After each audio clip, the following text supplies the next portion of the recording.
Hello ladies and gentlemen, this is Malikicowtipper, going to bring you another game of StarCraft 2. Tonight my opponent is Sinn. So kind of interesting, I guess Sinn doesn't do much 1v1, but is apparently fairly decent at 2v2. I just thought this was kind of interesting as far as that goes, that, Sinn, as far as this game is concerned, has a better win-to-loss ratio than I do, but is at a little bit of a lower point scale. But the reason why I'm bringing this game up to YouTube, I guess, you guys are just gonna have to wait and see. Usually I'll tell you that I think, oh, there's some cool gameplay, or there's some awesome footage, or I think I totally did this one part right, and that means that I should be able to put my game up on YouTube. But, just in general, there's some decent action in this game. It's a good back and forth, and it's against Protoss on Shakura's Plateau. So, Protoss have been the bane of my existence on Battle.net, playing StarCraft 2 for about the last 3 weeks, and it's something that I'm just consistently working on getting better at, where I'm finding that to beat basic Protoss strategies like 4-gate advances, like pushes with stalkers, zealots, sentries, and Colossus, I need to use a very high level of skill. I need proper positioning, and I usually feel like I need to be the better player out of the group. Like, sometimes when I play against a Terran or even other Zerg, I know that that other person might be a better player, but in like ZvZ, hell, I'll just run 20 speedlings in your base, and you may be out macroing me and everything else, but I'm laughing as my speedlings are killing you, or kill your queen repeatedly at very little to no cost to me.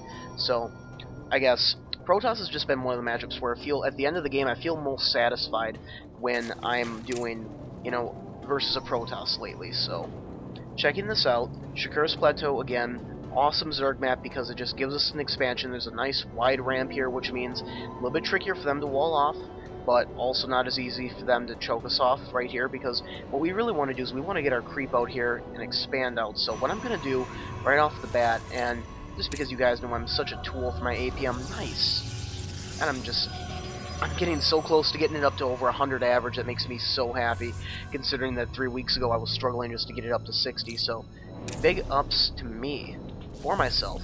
But something I've been trying to do is keep my scouting drone alive as long as possible, and this does one of two things. Of course, it gives you a good idea what's going on for the tech and how you can sit there doing anything, but sometimes, like say the Protoss might have wanted to do a Stargate build, he doesn't want you to see that the whole point behind that build is to put down 2 Stargates and not have it be noticed, versus if I see him drop 2 Stargates, I'm going to be well prepared for it by the time that he gets there. So what I'm doing, fast expanding, and what I actually thought was pretty cool is, for the longest time, I was the only one that I knew, after watching a lot of pro games on Sai's channel, Husky's channel, Day9, HD, most people, even the pros, doing fast expands at 14 or 15. I saw Idra do a 16 expand, same build that I do, and I thought that was just too fucking cool. Although he might have just been like, oh, whatever, I'm gonna try this, but I would imagine that Idra doesn't do anything without fully thinking it through. But I could be completely wrong, but it just made me feel pretty awesome, because I love my 16 hatch. But right here, you're gonna see the cyber core down. So now, if we check out my Cowtipper cam, this is what I'm viewing over here, and as we can see, that's what I'm waiting for, right down there. We see the chrono boost going down. If you see them drop that chrono boost on their gateway over there, oh, and I was able to sneak past. God, look at you. What a fucking scout of the year. But you see that on there, that pretty much means that they're going to be committing to like a 4-gate timing push, no forge down, so we probably won't wait for +1 weapons, but what this means is by 6 minutes and 30 seconds, if not sooner, this warp gate will be ready to go.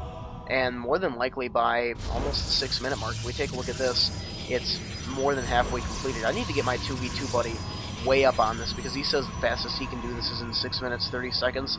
I'm seeing this guy Sinn right here, who's probably going to get it done game timer at about really close. Anyway, so what I'm doing, knowing what's coming, I'm going to be spreading creep out and getting my creep as far as I possibly can. This is going to be crucial, and if we check out the income right now, it's very important that I continue to macro up until almost about 6 to 7 minutes, because that's what he's going to be doing. Generally, they will not push out too many units, but if we take a look at this, now that the warp gates are completed, there's about 500 minerals banked, 200 gas, and these production cycles are going to go into full swing right here. So if we go back to the production on this part, I have metabolic boost, and I have a hatchery going down. So the reason, I have a lair going down. The reason for the lair is to get roach speed. Again, another very crucial part.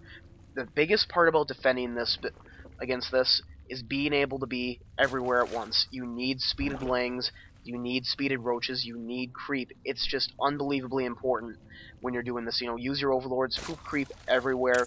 Going back to the income tab, as we can see, he's not going to stop pro production. He's going to continue. He's actually pushing out, a little bit earlier than most of them will, but the idea is he's pushing out with a small force. Now, if we take a look at the army tab, I probably do not have enough. Nope, I don't have enough to push him back right now. Going back to the production, I have 3 roaches, more overlords, and it's going to be very important as well that I do not supply cap myself anymore like I did. And my ling that I was actually sending out to put over here to watch for proxies gets annihilated. So we can see more stalkers coming out. He's going to be a little stalker heavy, which means I'm going to want a few more lings. And I know that this is crucial right now because I'm building 12 lings, 3 more roaches. I really need him to hold off just a little bit longer before he pushes out in this. Income, 26 to 26, APM. Mine's dipped, his is maintaining high. That son of a bitch. Fucking higher APM than me. Sorry guys, did not mean to lose my cool there. Nah, I did actually. I wanted to swear at him a little bit, make him feel the burn. And I'm a little tired, a little wired right now, but it feels good, so... God, I supply cap myself again. That is completely unacceptable. It's really going to be the death of me. So he pushes in here with a smaller group. What I'm trying to do right here is just get in position, get my speedlings where they need to be, and as we can see, he's just nice and calmly microwing back, and that's why you need the speed for your roaches. That's why you need creep for your lings. Once you get off of them, these guys are still fast enough where they can micro, and they're just going to start pulling you away. The income between the two of us, I dropped 2 spine crawlers, so he's up 28 to 24, but that doesn't really necessarily matter because he's mining off of 1 base right here, but he is almost fully saturated. That's looking good, and he's just going to be continuing to drop in more and more units. But I instantly went back, built more harvesters, knowing that I have, I'll build a few harvesters, build a few units, and then what I'm doing right here is I'm trying to build overlords as I'm building my troops, keeping at least a 10 supply gap. There goes roach speed, and then my main focus right now is going to be, as you can see, I'm getting my creep off my ramp, and I'm going to hug the wall, get it spread out there. I'm going to poke out here and just see what's going on. Got a decent little idea, and I want to fall back to these spines, because if I can get him to come in here and if I can attack him, my spines can just poke away at him, and every little bit helps. Because this is kind of a vulnerable position right now where I'm contained. He could definitely be expanding on this. Twilight Council's up, so he has blink for his stalkers, which is why he has a little bit of a heavier stalker build. He wants to use these blink stalkers, and ever since this has been used, excuse me for the long last big tournament, I've been seeing this on ladder quite a bit. Very, very deadly. So there we go. And these zealots are going to go down without any problem at all. And just look at that blink, pulling right back there, trying to get us surrounded with my lings. And I'm going to do a little bit, but now that they're off creep, now that my roaches are off creep, he's just going to warp away. But escapes with a better part of his stalkers. Going back to the income tab, we're both tied right now. The big advantage that I have is that I'm already on my base. I do have a huge food advantage compared to him. 55 to 92. I didn't know it was nearly this big. I definitely should have pushed out right now, but we can see there goes Nexus, there goes a pylon. He's going to be getting ready to expand, so his push was not effective. I had a very good idea of what's going on, and if you're a Zerg player and you find yourself in that position, it's all about just knowing the timings and more or less staying calm for what's going on around you. It's not like he's going to be able to rush in at 7 minutes with 1,000,000 sentries or, and stalkers and stuff. They can make a fairly good push, but you just need to be prepared for it. You need to be ready for it. Scouting it is the most important thing to really know when that push comes, because we have the ability to react so quickly that if he pushes out a little early, we can adapt to it. So I'm going to run my lings in here. Now, this is a huge mistake that happens right here. I keep hitting A, but I was hitting the wrong key, and I was not attacking at all. So all these lings, they're just doing jack shit right now. My roach is just walking up and just losing so many troops. Absolutely terrible. And what I actually decide is going to be a better use of my time is to force the cancel on that Nexus. Now, I'm going to pull back and just hold it with my troops. I've got a decent number of roaches, but at this point, what I want to do is just really milk my advantage. The fact that I have my base and he doesn't. We go to the income tab right here. I'm up 40 to 31. And there goes that Nexus, so it's been delayed, and that's just a nice little pickup. Again, it's all about pickups when you can get this done, and I probably could have pushed in.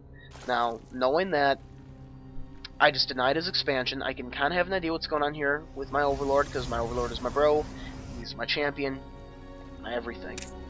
No, not quite like that, that's kind of gay. So, we can see there's a lot of tech going up. There's an Infestation Pit going up for me, I got a Spire going up, and I have an Evo Chamber going up. So, what I'm going to be doing right now is I will be expanding and taking a third and continuing to spread my creep and just get as much of an advantage with that as I possibly can. Now, this expansion, as we can see, he's walling off with gateways up here, continuing to produce sentries. And, wow, I just realized, I hope my volume has been right. I really do not want to redo this cast.